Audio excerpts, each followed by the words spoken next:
ও মা, আজকে রান্নাটা আমি করি না গো। তোর শরীর খারাপ, কোথায় হাত না, হাত কিছু পুড়বে। হবে না। আমি রান্না করছি, তুই যা। আমি পারবো, আজকে আমি রান্না করলে তোমার ছেলে খুব খুশি হবে। ঠিক আছে, হাত না পুড়লেই হলো। উফ কি গরম, কিন্তু স্মেলটা দারুণ বেরিয়েছে। বারবার বললাম আমি করছি। তোমার হয়েছে? হ্যাঁ, হয়ে গেছে।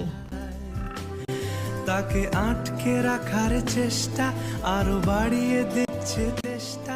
আমি দাঁড়িয়ে নুনে জহর হয়েছে খাবারগুলো, এটা একটা রান্না হয়েছে? এটা গল্প। চিকেনটা কেমন হয়েছে? ভালো হয়েছে। পোলাওটা নুনে পোড়া হয়েছে বলে জোর করে বললে। মাংসটা ভালো হয়েছে, তুমি জোর করে বললে না কেন? এত আস্তে করে বললে কেন? শরীর খারাপ তবুও পরের বাড়ির মেয়ে এসে এত কষ্ট করে রান্না করছে, যে আমার স্বামী অফিস থেকে খেতে ভালোবাসে। আমাকে সরিয়ে দিয়ে হাত পুড়ে গেল, তবুও নিজে রান্না করলো। একবার হাতটা দেখেছো, খেয়াল করেছো? হাতটা পুড়ে গেছে। না মা, সরি, আমি তো খেয়াল করিনি, বুঝতে পারি। পরের বার থেকে যেন ভুল না হয়। কত কষ্ট করে স্বামীদের জন্য রান্না করে একটু প্রশংসা পাওয়ার জন্য। সাইডে একটু নুন রাখা হয়েছিল, তুমি মাখিয়ে ফেলেছো। আমি এক্ষুনি ওর কাছে যাচ্ছি।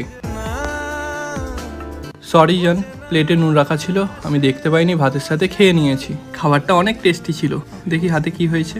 আমাকে আর 2 পিস মাংস দেবে? মাংসটা অনেক টেস্টি ছিল।